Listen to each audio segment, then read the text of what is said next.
Hello दोस्तों, कैसे हैं आप लोग। एक बार फिर से स्वागत है आप सभी लोगों का, आप सभी की अपने चैनल सपोर्टिंग आप फार्मेसी में। दोस्तों, आज का लेक्चर ये आप लोगों के लिए बहुत ही इंपॉर्टेंट होने वाला है, क्योंकि आज हम लोग सॉल्व करने जा रहे हैं बी फार्मेसी 7 सेमेस्टर वालों का फार्मेसी प्रैक्टिस का यूनिट 2 का इंपॉर्टेंट क्वेश्चन 2 नंबर, 5 से 7 नंबर और 10 नंबर के जितने क्वेश्चन आपके यूनिट 2 में बन सकते हैं उन सभी क्वेश्चन को सॉल्व करेंगे बहुत ही आसान तरीके से।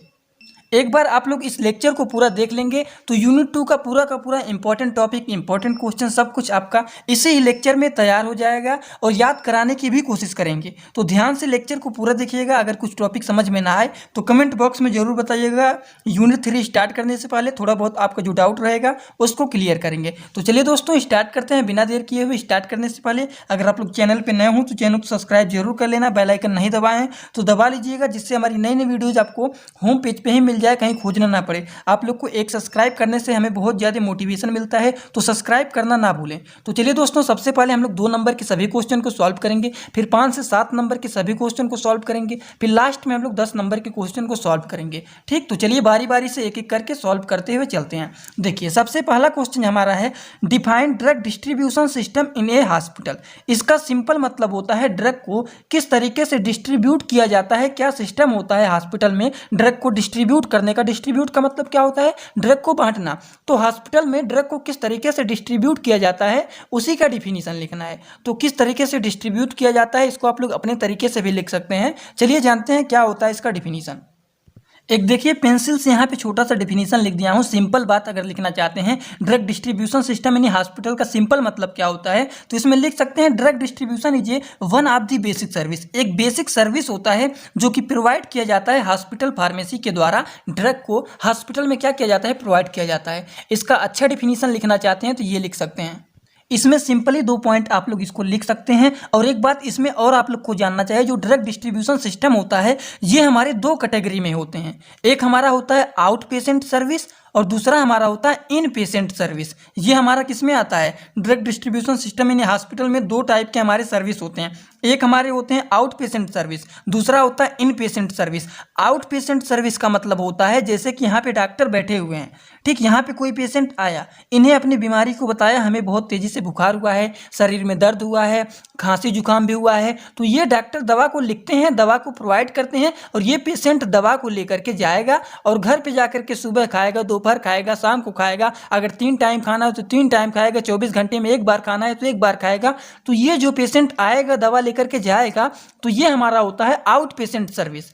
आए और दवा लेकर के गए। लेकिन इन पेशेंट सर्विस का मतलब होता है पेशेंट वहाँ पर भर्ती है हॉस्पिटल में। मान लीजिए ये हॉस्पिटल है, पेशेंट यहाँ पर भर्ती हैं और इनको यहाँ पर हॉस्पिटल में नर्स के द्वारा, फार्मासिस्ट के द्वारा, किसी के द्वारा इनको दवा तक पहुँचाया जा रहा है, इनको दवा लेकर के आ करके दिया जा रहा है। तो हॉस्पिटल में जो पेशेंट भर्ती हैं उन्हें दवा ले आकर के दिया जाता है। तो ये हमारा इन पेशेंट सर्विस रहता है, हॉस्पिटल के अंदर ये सर्विस चलता है। तो ये बात आप लोग को जरूर इसमें इंक्लूड कर देना है कि इसी में हमारे 2 कैटेगरी होते हैं ड्रग डिस्ट्रीब्यूशन में। एक आउट पेशेंट सर्विस होता है और एक हमारा होता है इन पेशेंट सर्विस। ये बातों को ध्यान रखना है। तो चलिए, आई होप आप लोग को समझ में आ गया होगा इसका डिफिनीशन।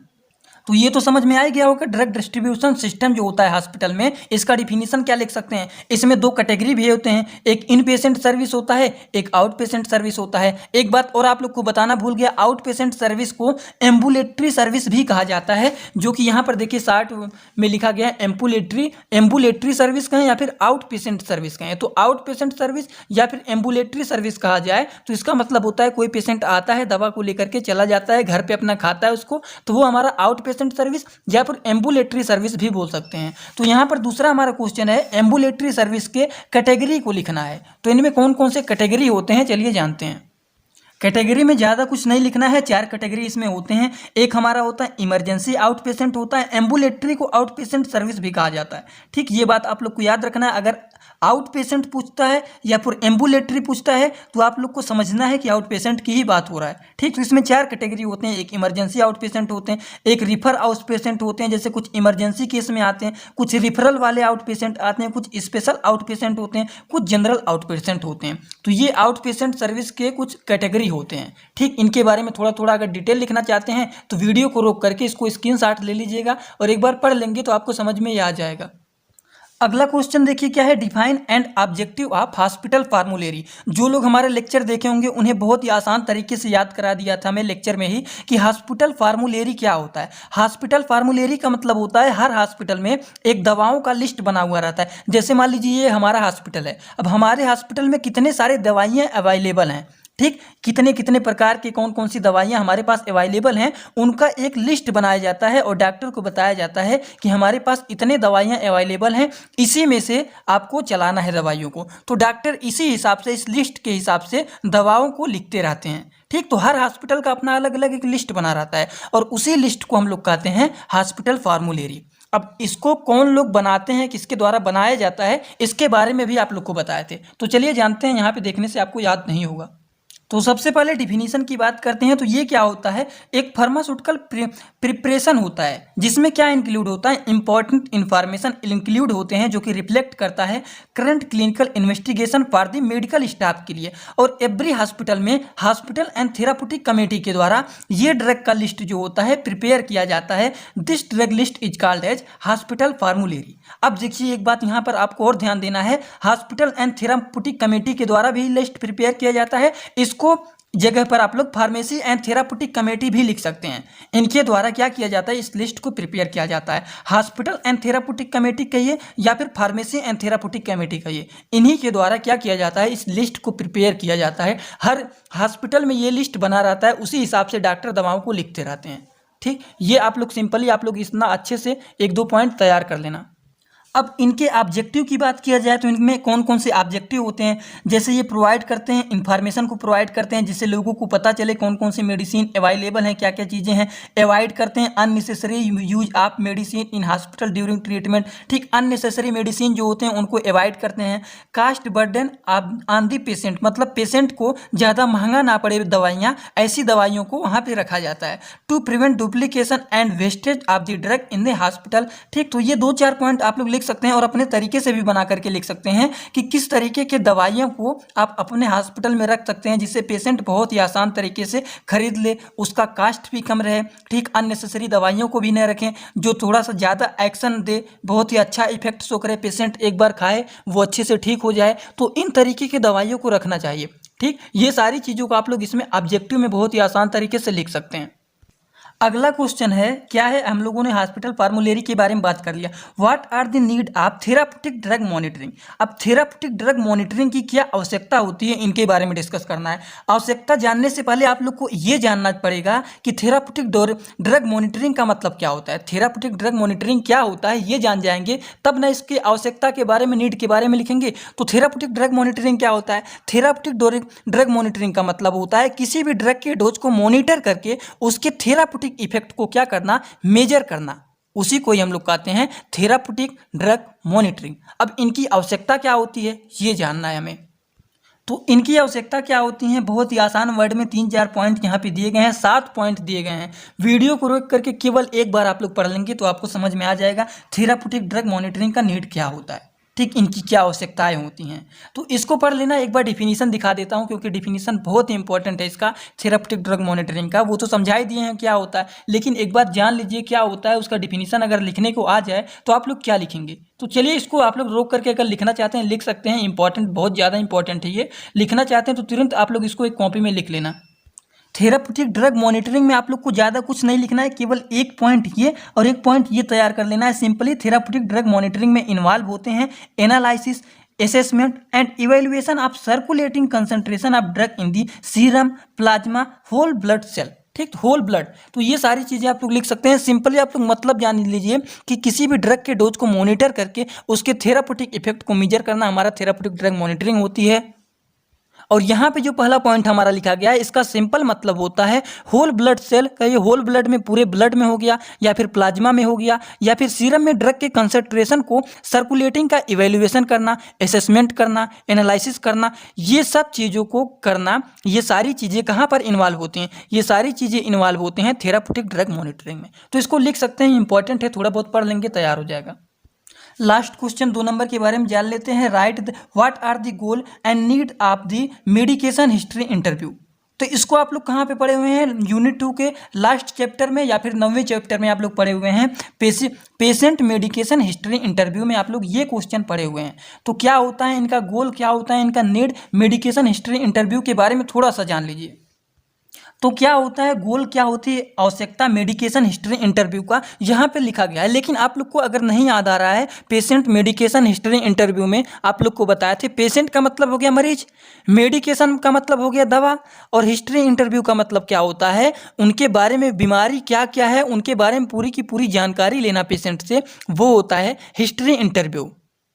जैसे कि क्या क्या हो गया, हिस्ट्री इंटरव्यू सिंपल मतलब जान लीजिए, जब कोई पेशेंट आता है तो हम पेशेंट से पूरी की पूरी हिस्ट्री इंटरव्यू करेंगे कि पास्ट और प्रेजेंट में कौन कौन सी दवाइयाँ का आपने इस्तेमाल किया है, वो सब इन्फॉर्मेशन लेते हैं। ये सब करने की रिस्पॉन्सिबिलिटी ज़्यादातर फार्मासिस्ट की होती है, लेकिन अभी तो यहाँ पर ज़्यादातर देखा जा रहा है तो डॉक्टर भी इनके बारे में पूछताछ कर ले रहे हैं, ठीक, जो कि सभी इन्फॉर्मेशन डिटेल कलेक्ट करते हैं, क्या क्या खाए हैं पहले, क्या अभी खा करके आए हैं, उन सभी दवाइयों को देखते हुए फिर एक नया दवा का लिस्ट बनाते हैं और फिर उन्हें देते हैं कि ये दवा को खाइए, आप अच्छे हो जाएंगे, एकदम ठीक हो जाएंगे, ठीक। तो ये होता है पेशेंट मेडिकेशन हिस्ट्री इंटरव्यू। अब इनकी क्या गोल होती है, क्या इनकी आवश्यकता होती है, वो सारी चीज़ें आप लोग 2-4 पॉइंट यहाँ से लिख सकते हैं। अब हम लोग लॉन्ग क्वेश्चन की बात करते हैं। सबसे पहला क्वेश्चन जो है ये आपके एग्जामिनेशन में आया हुआ है, suggest the various factor to be considered for the therapeutic drug monitoring, highlight the current. बस इसमें जान लीजिए आप लोग 2 चीज़ लिखना है, एक फैक्टर लिखना है, कौन कौन से इसमें फैक्टर होते हैं थेराप्यूटिक ड्रग मॉनिटरिंग का, और scenario in India with respect to the TDM. तो इसके बारे में लिखना है कि इनमें क्या है रिस्पेक्ट, उसके बाद क्या क्या इनके फैक्टर हैं, बस ये 2 चीज़ों को लिखना है। तो चलिए एक एक करके जान लेते हैं। ये क्वेश्चन में 2 चीज़ आप लोग को लिखना है, सबसे पहले फैक्टर लिखना है, फिर ये लिखना है।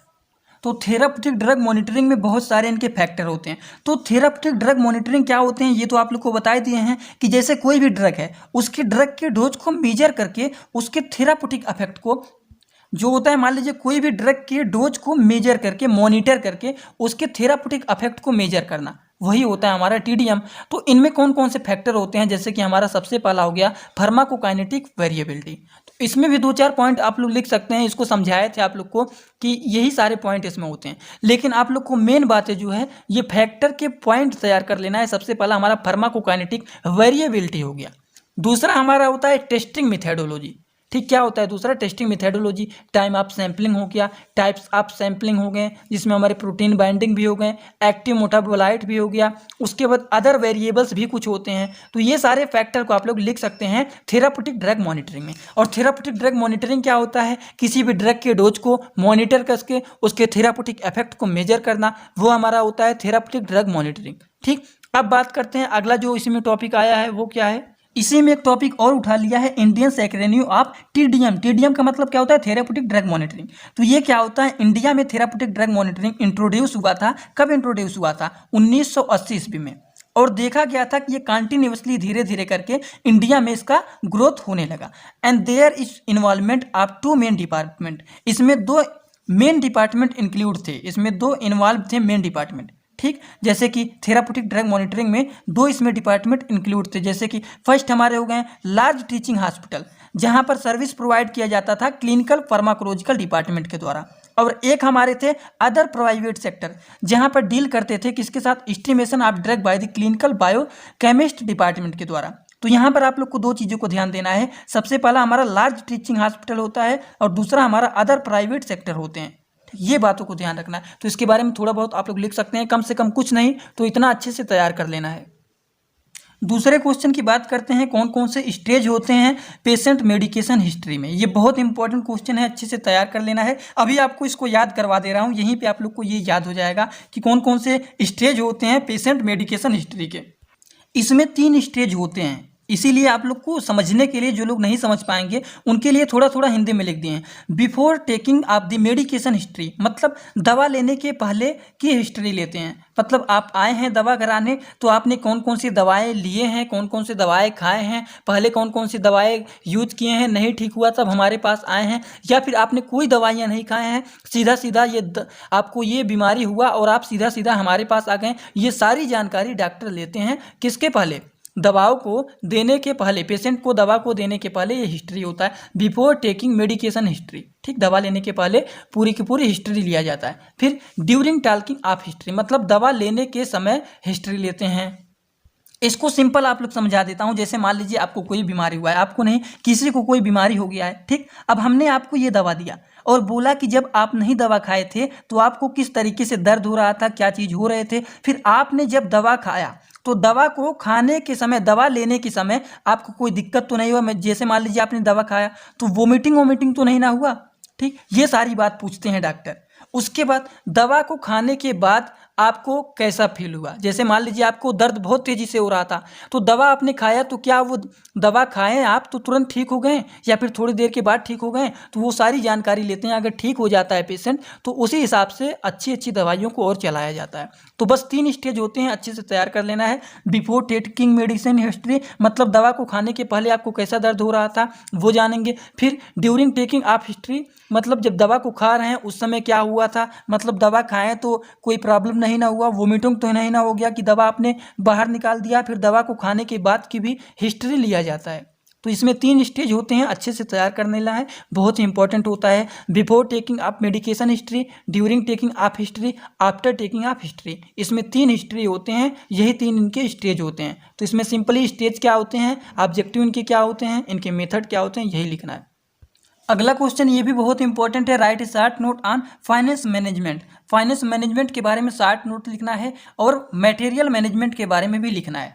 तो फाइनेंस मैनेजमेंट और मटेरियल मैनेजमेंट क्या क्या होते हैं, चलिए जान लेते हैं इसको भी। तो सिंपली जान लीजिए, फाइनेंस मैनेजमेंट का मतलब होता है कोई भी नया फार्मेसी कम्युनिटी को जब खोलने जाते हैं तो खोलने से पहले मिनिमम कितना पैसा लगता है, क्या क्या चीज़ें उसमें लगाया जाता है, वो सारी चीज़ों को जो खर्चा होते हैं वो हमारी फाइनेंस मैनेजमेंट होते हैं। सिंपली आप लोग लिख सकते हैं, finance is required to set up a new community pharmacy. ठीक, जब कोई नया कम्युनिटी फार्मेसी को ओपन करने जाते हैं तो in the order to the maintain medicine stock and cover all other expenses in establishment. जैसे कोई भी चीज़ नया आप खोलने जा रहे हैं तो इसमें क्या क्या लगेगा, क्या जैसे मान लीजिए सिंपल आप लोग पर्पज जान लीजिए इनके। जैसे आप लोग को लैंड लेना पड़ेगा, ठीक, कहीं पे आप लोग बनवाएंगे खोलेंगे तो सबसे पहले ज़मीन लेना पड़ेगा, फिर बिल्डिंग बनवाना पड़ेगा, फिर मशीन लाना पड़ेगा, नए नए इक्विपमेंट लेना पड़ेगा, ये सारी चीज़ परचेज करना पड़ेगा। अब इतने चीज़ हो गए, फिर रॉ मटेरियल तो लेना जरूरी है, फिर अदर मटेरियल भी लेना पड़ेगा। ठीक, उसके बाद प्ले सैलरीज, जो लोग वहाँ पर काम करेंगे उनको पे करने पड़ेंगे, सैलरीज भी देना पड़ेगा। ठीक, वेज भी होंगे, फिर कुछ इंसिडेंटल चार्ज भी होंगे। फिर to maintain stock and supply product, मतलब स्टॉक एंड सप्लाई प्रोडक्ट को भी मेंटेन करना पड़ेगा। तो ये सारी चीज़ों को जो व्यवस्था बैठाया जाता है ये हमारा सब कुछ आता है फाइनेंस मैनेजमेंट में। और मटेरियल मैनेजमेंट का मतलब क्या होता है, मटेरियल मैनेजमेंट का मतलब होता है कि वहाँ पर जितने सारे मटेरियल्स हैं उन सभी मटेरियल्स को किस तरीके से हमें मैनेज करना है, वो सारी चीज़ों का मैनेजमेंट जो होता है हमारा मटेरियल मैनेजमेंट होता है। ठीक, तो ये इसमें कुछ पॉइंट दिखे गए हैं, देखिए यहाँ पे बहुत ही आसान भाषा में। तो इसको लिखना चाहते हैं तो वीडियो को रोक करके यहीं पे लिख सकते हैं। ठीक, ये मटेरियल मैनेजमेंट को अपने तरीके से भी बना करके लिख सकते हैं कि ये क्या होता है। एक लास्ट क्वेश्चन इस यूनिट का अच्छे से आप लोग को तैयार कर लेना है, ये भी 7 से 10 नंबर में एग्जामिनेशन में बन सकता है। Explain detail content and organisation of hospital pharmacy. तो इसमें कौन कौन से पूरे डिटेल होते हैं ये आपको जानना जरूरी है। तो देखिए, content and organisation of hospital formulary में सबसे पहले क्या होता है, information of drug product. Drug product का इन्फॉर्मेशन लिया जाता है। तो इसमें कुछ पॉइंट इंक्लूड होते हैं, जैसे कि हमारा इंटरेस्ट इन फार्मुलेरी, जैसे कि क्या नाम है ड्रग का, किस ब्रांड का है, क्या डोज स्ट्रेंथ है, पैकेजिंग एंड साइज क्या है, फार्मुलेशंस क्या क्या है, एडल्ट एंड प्रिडिक्ट डोज क्या है। तो ये सारी चीज़ें इंट्रीज इन फार्मुलेरी में। ठीक, कुछ इंडेक्स भी इसमें लिखे जाते हैं। फिर दूसरा पॉइंट इसमें हमारा आता है इन्फॉर्मेशन ऑफ हॉस्पिटल पॉलिसीज, मतलब क्या हॉस्पिटल का पॉलिसीज है उनके बारे में भी इंफॉर्मेशन लिया जाता है। फिर इसमें एक पॉइंट और लिख सकते हैं, तीसरा फार्मेसी ऑपरेटिंग प्रोसीजर हो गए, कुछ स्पेशल इन्फॉर्मेशन हो गए, डिस्ट्रीब्यूशन ऑफ फार्मुलेरी हो गए, लीगल सिग्निफिकेंस वो क्या होते हैं। तो ये सारी चीज़ों को आप लोग इसमें लिख सकते हैं बहुत ही आसान तरीके से। वीडियो को रोक करके अगर इसको लिखना चाहते हैं लिख सकते हैं। ये बहुत ही आसान टॉपिक है, बहुत ही आसान ये सब्जेक्ट है। इसको 1 से 2 बार अगर लेक्चर को देख लेंगे और जो जो बोले हैं थोड़ा बहुत स्क्रीनशॉट ले लीजिएगा। नहीं स्क्रीनशॉट लेते हैं तो वहीं पर वीडियो को रोक करके 1 से 2 बार पढ़ लेंगे, आपका तैयार हो जाएगा। तो चलिए दोस्तों, लेक्चर कैसा लगा कमेंट बॉक्स में जरूर बताइएगा। चैनल पे नए हो चैनल सब्सक्राइब करके बेल आइकन को दबाना मत भूलिएगा। Thanks for watching my video, like comment share and subscribe this channel.